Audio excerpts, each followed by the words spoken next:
Hello student, last class तक हम लोगों ने जर्नल एंट्री के बारे में देखा, कंपनी के बारे में देखा, उसके टाइप्स ऑफ शेयर के बारे में और अदर डिटेल्स के बारे में डिस्कस किया। आज मैं आपको एक क्वेश्चन पिक करके बता रहा हूं कि हम लोग share company accounting for share capital में किस तरह से क्वेश्चन से, जो मैंने लास्ट क्लास में जो जर्नल एंट्री आप लोग को समझाई थी, उसको कैसे क्वेश्चन से जर्नल एंट्री में कन्वर्ट करते हैं।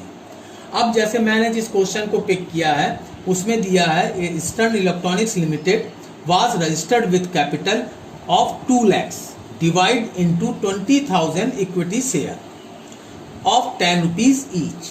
यानी रजिस्टर्ड मतलब उसकी ऑथराइज कैपिटल कितने की हो गई, 2 लाख रुपए की, और वो कितने हिस्सों में बटा हुआ है, 20,000 इक्विटी शेयर में बटा हुआ है, और एक की कीमत 10 रुपए है। अब अगर मैं 20,000 को 20,000 को 10 से मल्टीप्लाई करूंगा तो वो कैपिटल 2 लाख में कन्वर्ट हो जाएगी। दैट मीन्स उसने 2 lakhs के कैपिटल को 20,000 टुकड़ों में बांट दिया, जिसको हम लोग शेयर कहेंगे, और इसको खरीदने वाले को हम लोग शेयर होल्डर कहेंगे, और एक शेयर की कीमत को 10 रुपए डिसाइड किया गया है। It offered to the public all the share at par payable. At par मतलब जैसे मैंने आपको पहले ही बताया था, एट पार मतलब कि जो कीमत है शेयर की, एक्चुअल प्राइस है, अगर 10 रुपए शेयर है तो उसको मैं 10 ही रुपये में सेल आउट कर रहा हूं, तो इसको हम लोग एट पार कहते हैं।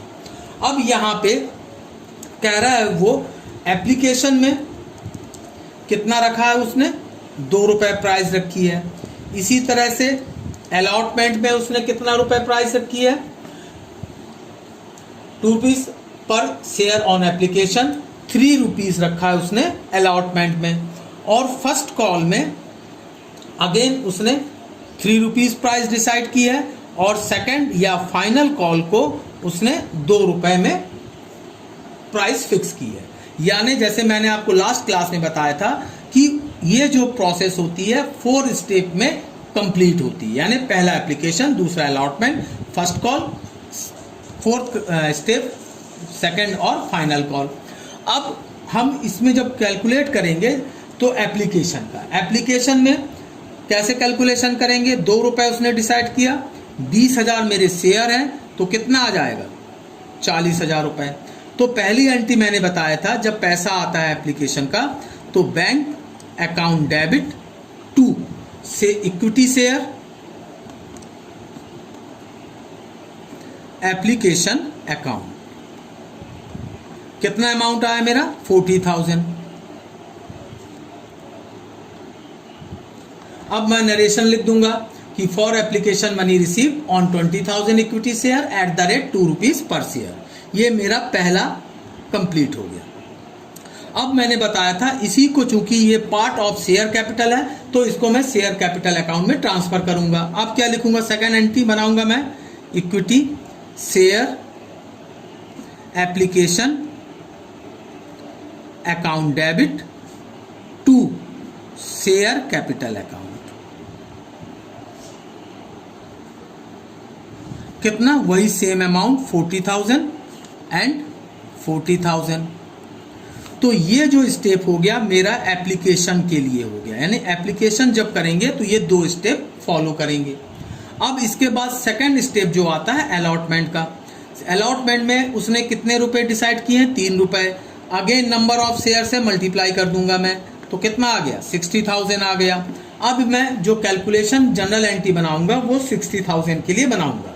अब ये जो थर्ड स्टेप होता है, इसमें कंपनी शेयर होल्डर्स को इन्फॉर्म करती है कि आपको शेयर अलॉट किए जा रहे हैं, यानी आपके नाम से रजिस्टर्ड किए जा रहे हैं, तो आप अलॉटमेंट का पैसा भेजिए।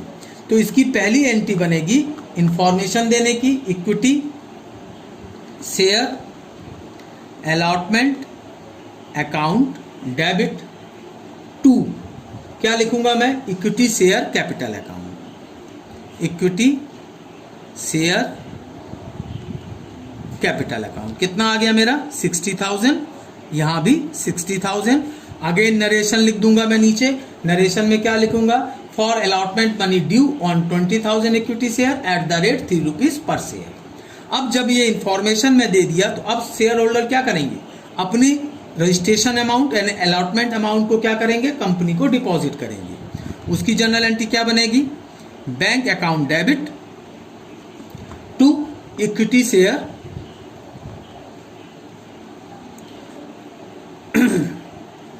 अलॉटमेंट अकाउंट, अगेन वही अमाउंट 60,000, ये पैसा कंपनी ने क्या किया, अलॉटमेंट का रिसीव कर लिया। अगेन नरेशन लिख दूंगा। तो ये दो एंट्री मेरी किस लिए बन गई, अलॉटमेंट के लिए प्रिपेयर हो गई।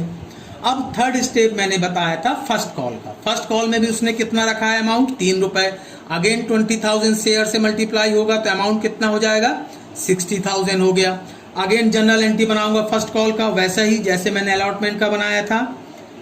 Equity share first call account debit to equity share capital,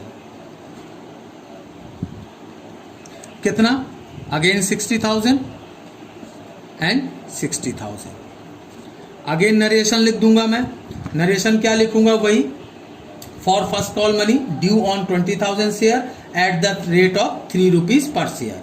अब शेयर होल्डर क्या करेंगे, इस पैसे को कंपनी को पे करेंगे। तो जनरल एंट्री क्या बनेगी, bank account debit to equity share first call. तो यहां भी अगेन वही अमाउंट 60,000 एंड 60,000। नरेशन मैं नीचे लिख दूंगा। तो ये जो दो एंट्रियां हो गई मेरी, ये किसके लिए हो गई, फर्स्ट कॉल के लिए हो गई। थर्ड स्टेप हो गया। अब मैं फोर्थ स्टेप के लिए करूंगा। अगेन वही प्रोसेस, फर्स्ट और सेकंड और फाइनल कॉल के लिए उसने 2 रुपए डिसाइड किया है। तो टोटल ड्यू अमाउंट कितना हो जाएगा, 40,000 रुपए। अगेन मैं वही लिखूंगा, equity share second call account debit to equity share capital account. कितना अमाउंट है, 40,000। नरेशन लिख दूंगा वही जो मैंने इसके लिए लिखा था, फर्स्ट कॉल के ड्यू के समय लिखा था। अब वही पैसा शेयर होल्डर क्या करेंगे, कंपनी को पे करेंगे। तो bank account debit to equity share second call account, कितना, अगेन वो 40,000 एंड 40,000। तो ये दो एंट्री मेरे लिए क्या हो गया, सेकंड और फाइनल कॉल की एंट्री हो गई। तो इस तरीके से हर उसकी दो एंट्रियां बनती हैं, एक बैंक की और एक शेयर कैपिटल में ट्रांसफर करने की। तो आपको अब इसमें देखना है कि जैसे मैंने ये क्वेश्चन जो पिक किया था, ये एट पार रेट का था प्लस इक्विटी शेयर का था। और शेयर जो होते हैं बेसिकली 2 टाइप्स होते हैं, एक इक्विटी शेयर और एक प्रेफरेंशियल शेयर। अगर क्वेश्चन में इक्विटी शेयर दिया गया है तो हर जगह आपने देखा होगा मैंने इक्विटी शेयर वर्ड को यूज किया है। अगर प्रेफरेंस शेयर होगा तो हम इक्विटी शेयर की जगह प्रेफरेंशियल शेयर के वर्ड को यूज करेंगे, ये कंपलसरी है। अदरवाइज क्वेश्चन में टेक्निकली मिस्टेक माना जाता है वो, और उसमें आपके नंबर क्या हो सकते हैं, डिडक्ट हो सकते हैं, कट सकते हैं। तो इस तरीके से जनरल एंट्री को क्वेश्चन में कन्वर्ट करना है। नेक्स्ट क्लास में हम लोग और कुछ क्वेश्चन को सॉल्व करेंगे। Thank you.